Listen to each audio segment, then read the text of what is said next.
I've got to say, you guys are phenomenal. The feedback that I got from the first video, unbelievable. So I want to thank everybody that took time out of their day to watch that video, and hopefully tune in today as well. I had some old friends that reached out and gave some love that I haven't heard from in a long time. So that's outstanding. I had some help on LinkedIn to get the message out there from some other colleagues as well. And I think my YouTube channel, I think when I checked it this morning, at about 20 subscribers and about 54 views. So right on, couldn't make me feel any better for sure. So we'll cut to the chase. Let's get back to some of the basics. So today I got two whole chickens, one of which we're going to roast whole in the oven. The other one I'm going to take apart. And I'm going to take it apart in two different ways to be able to show you some of the options that you actually have with a whole bird and what that looks like. So we're going to get right to it. The other thing we're going to do with once we debone the other one, we're actually going to make a stock, and I'll get to that one in just a minute. So whole free range bird, pretty straightforward. It's already been trussed for us. So we don't need to muck around with some butcher's twine and try and figure that part. It's already been done for us. A couple different ways that we can do this. You could just lather it in oil, fire it in the oven. That's fine. Being a chef, a French chef at that, for a lot of years, the more butter, the better, without fail. So I'm just going to take actually some rosemary that I picked up at the grocery store. Going to fire it in with some of the butter that I've already got. Going to get my hands dirty and get rubbing into that one. You're going to start seeing some more pottery coming into the videos, which is awesome. Again, a little shout out to Clay Kitchen Brigade, my boy John Waller that got me into pottery. I cannot wait to get back in the studio. It is just far too much fun, and you get to use it. It's not disposable. Give it away for presents. Works out really well. So I'm just going to start taking apart a little bit of rosemary. Just give it a quick rough chop. I think for most of you already know how to deal with rosemary. Really, what it is just pull straight down the stem. Okay, you're gonna get all the little leaves, which is good, and that's really what we want.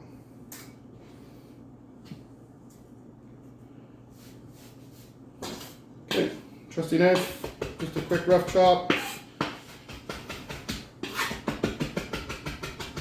So what we're really doing is not only are we cutting the rosemary, but we're also extracting some of those oils out of it, and that's really where a lot of that flavor profile comes into play. So again, just real quick, dirty, doesn't need to be anything too spectacular. Just want that flavor to get mixed into our butter that I've already got out. It's already at room temp, so it's going to be fairly easy to handle. Rosemary goes in. Give it a quick stir. Get all those flavors going.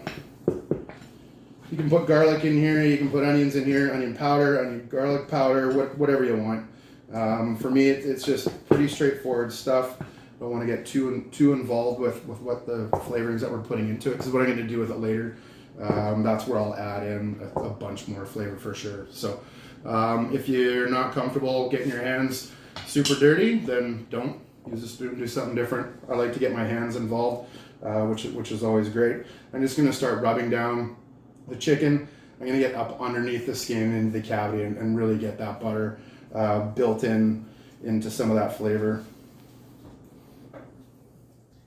So just up in the back end, try not to pierce the skin like I just did. Get some butter up underneath, give it a nice massage.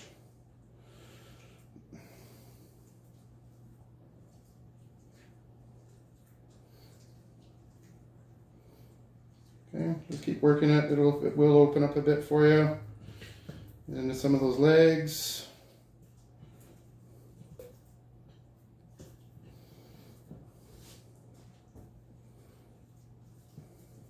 Okay, so as this is in the oven, it's just going to start melting out that butter, keeping some of the flavor profiles going, as well as some moisture.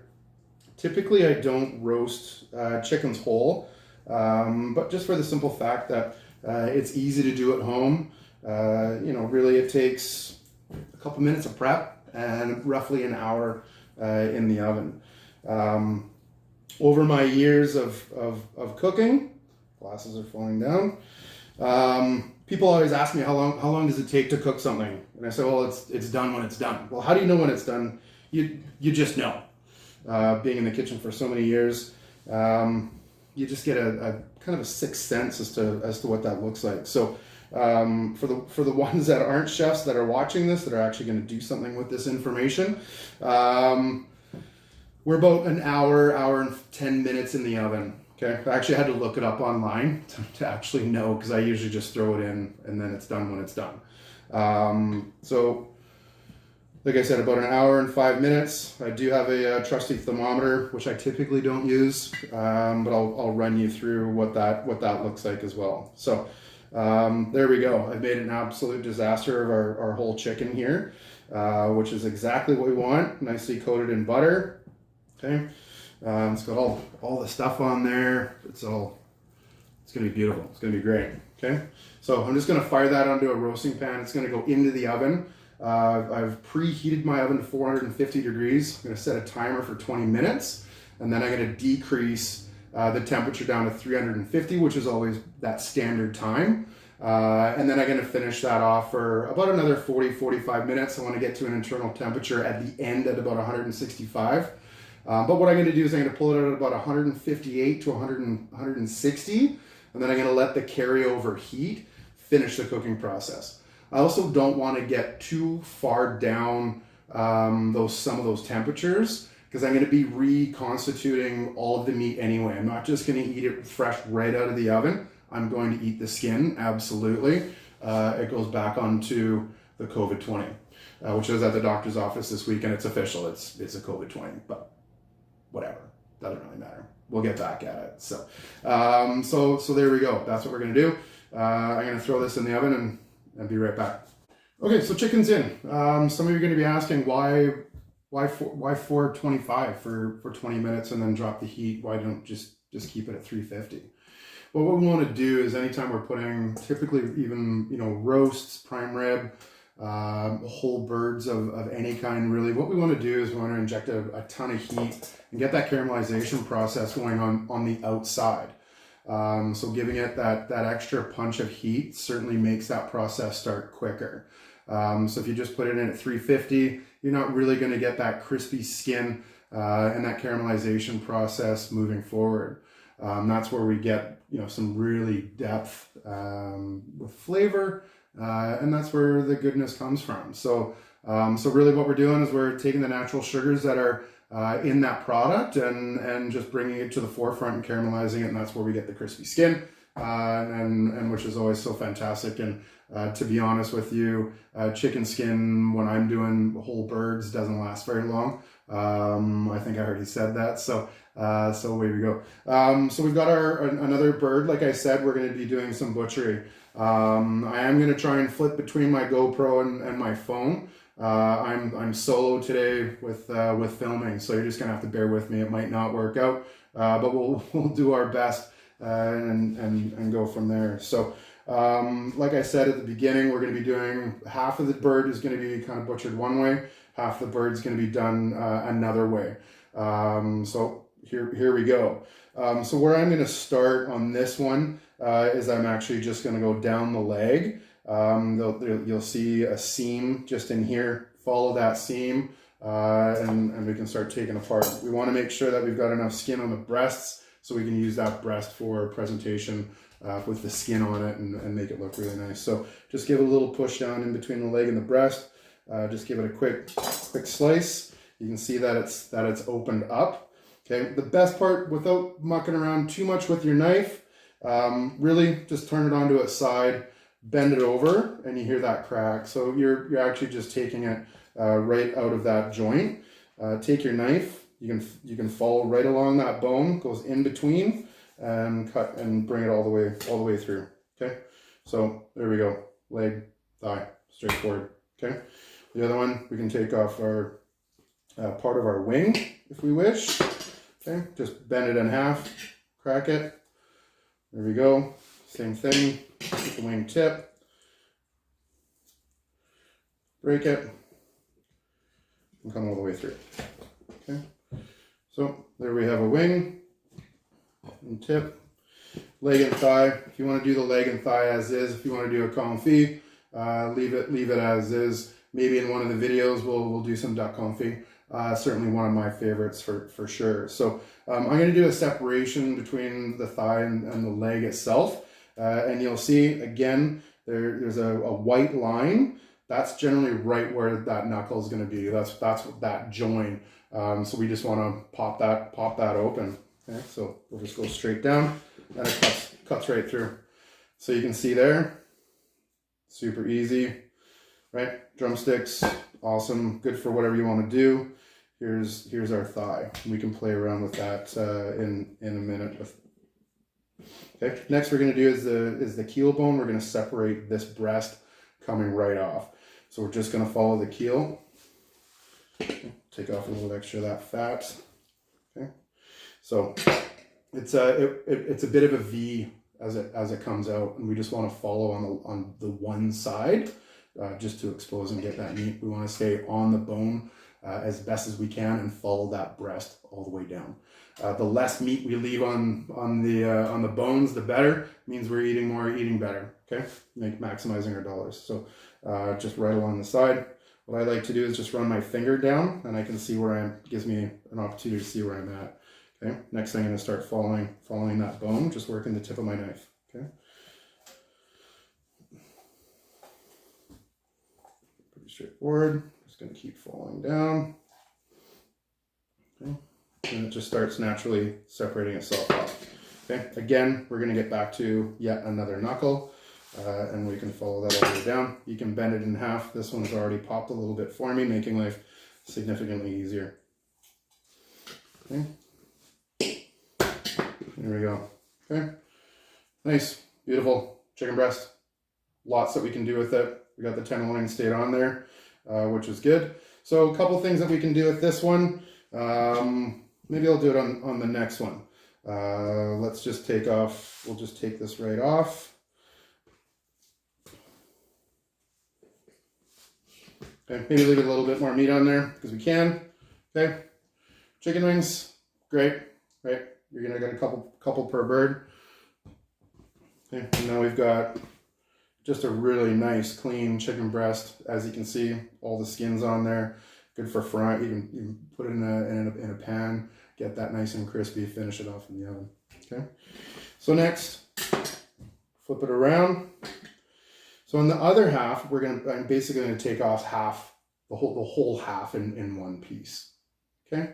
So on the opposite side of the keel bone that I'd already discussed, again, kind of comes out in a V. We're now going to be on the opposite side of that, and you can feel it. It's just cartilage.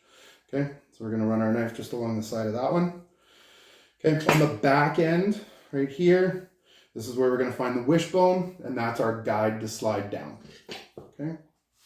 So again, run your knife best as you can up against the bone and cartilage, working your way down. Okay.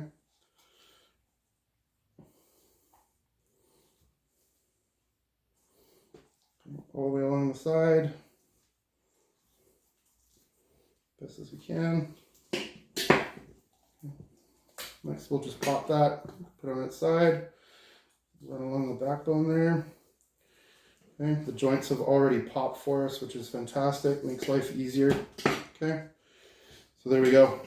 Okay, got a bit of a bird here. Okay, here's our half chicken. We can take the wing off, not a big deal. So when you're going to Swiss Chalet, which is always nice, the one in Victoria closed down. That's what your half bird kind of looks like, right? So we can keep it like that. We can also take it into parts. I'm going to deconstruct it a little bit further because there's just a few things I'd like to put some of this into the freezer and have for a later date. Okay, I'm going to clean up a little bit of that skin. Again, we're going to take the leg and thigh off. Okay, I'm going to follow that line.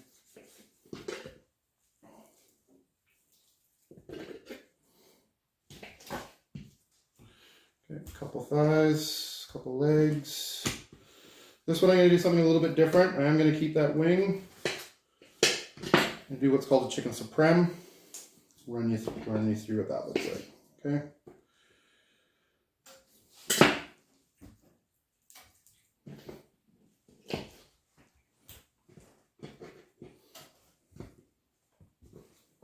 There we are. So we've kept the skin for the most part intact, which is nice. So chicken supreme. Supreme is a bone-in chicken breast, and we're actually going to French the bone so it looks a little bit nicer from presentation wise. So we want to come up just on the bone. We're going to take our knife. We're going to go all the way around. Okay.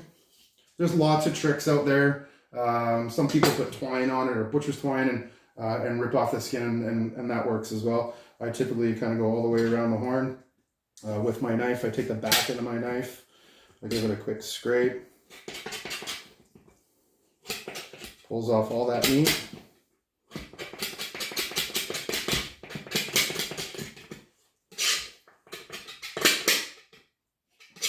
Okay. Next, I'm going to grab my bigger knife. I'll take that top bone.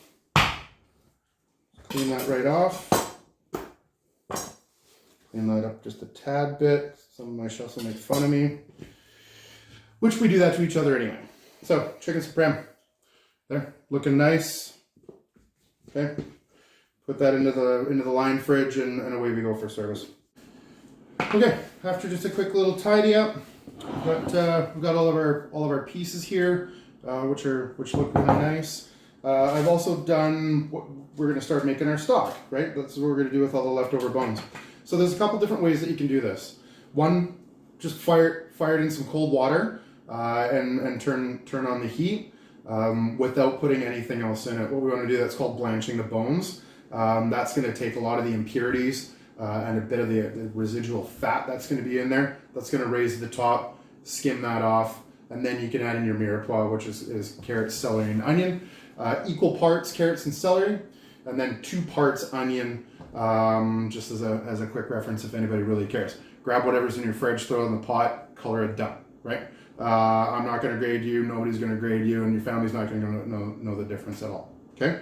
So just on a piece of parchment paper, on a pan that I got here at home, into the oven, I'm going to brown these, which is just going to add a depth of flavor and a depth of color that I'm looking for specifically out of this stock, okay? And we'll get to that at the next episode when I make dinner, okay? So I'm just going to fire this in the oven.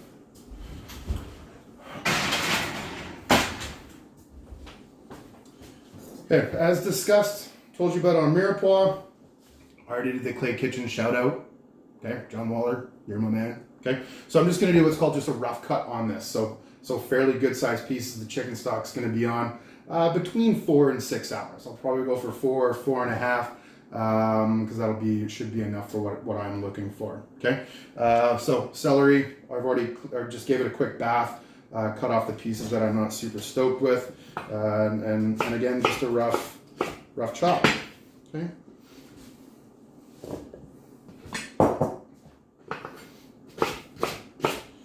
So one of the things that I loved as being a chef is making stocks. The kitchen always smells so fantastic, and it's worth the effort, right? Less sodium than the stuff that's already pre-made. Don't get me wrong, there's some quite fantastic products that are out on the market. Okay, probably asking, Chef, how come you're not using whole carrots? Because I don't have any whole carrots. Okay, this is what we've got at home right now, just the little snacking carrots. We typically get those quick to dip into hummus, and the dogs go bonkers every time we open up the bag. They come running. So again, just a quick chop of the onion, fairly coarse, nothing too crazy. Okay, into the bowl, and again, by the time I'm done with the onion here, it's going to be twice the amount of the carrots and the celery. Okay, not combined, just individually. It's broken down in basically 4 parts: 2-part onion, 1 part carrot, 1 part celery. Okay, I do have a leek here as well, the rest of that, so we're just going to rough chop. Okay, it has been cleaned, and it's ready to go as well. So there's our mirepoix. Our bones are in the oven. While I'm waiting for those bones in the oven, I'm going to get a little bit Dried herbs work really well. There's the thought that gotta put fresh herbs in absolutely everything. That's a falsehood. You don't really need to do that. We're gonna start with dried, so we're gonna do some oregano, some basil, and rosemary. Just a nice easy balance for what we're looking for from a flavor profile. Okay, typically when you are wanting to use fresh herbs, use it at the end. Okay, they perfume so quickly. The second you add heat to them, that flavor goes through your whatever you're using it with super quick. So finishing off a pasta, herbs at the very end, right? So that's just another little quick tip, and we'll get to that at a later show as well. We'll make some pastas and some risottos, and we'll just keep having fun with this for sure. So whole chicken's in. My timer's still set, about 46 seconds. Like I said, I'm going to go from 425, drop it down to 350, set the timer for probably an additional 40-45 minutes, and let it go. The bones that are in the oven, probably 25 minutes, half an hour, and then I'll put that into a pot and get everything rolling, and I'll show you that one when we get to it. Alrighty, here we are back at it again. As you can see, my chicken, the whole roasted chicken, looking lovely as always. That nice skin, super good. Okay, next we've got our stock already kind of going. Again, about 20 minutes in the oven. Threw it in a pot, added cold water. Cold water is always essential, keep that in mind. This is one of those things you got to be a bit patient with. Cold water is to be able to get all the nutrients and all the good stuff out of the bones. Just a slow rise. As you can see, it's just starting to simmer now. Now is going to be the time that we're going to add our mirepoix. Okay, so back and behind here. Again, carrots, got our celery, got our onions and leeks. Everybody in the pot. Okay, and again, dried herbs, like I said before, oregano, basil, bit of rosemary, fire that in, not a big deal. Okay, we're gonna let that simmer for about 4 hours, okay? Once I deconstruct the rest of this bird, take all the meat off, I gotta take those bones and fire those into this pot as well, so there will be more in there. All right, thanks. So there we have it, the end of episode number 2. Again, doing a little bit of butchery, a little bit of whole roasted chicken, and stock. So I hope you enjoyed this video. I am going to break the videos up. I'm going to start working on number 3 right away, making some dinner. So that way if you're uninterested, and don't want to carry on all the way through, which is going to be about a 40-45 minute video by the end, then you can choose to watch bits and pieces of both. You don't need to watch any of them, don't really care. Nonetheless, I do know that dinner tonight for me is going to be spectacular. So stay safe out there, folks, and wish you all the best. Take care.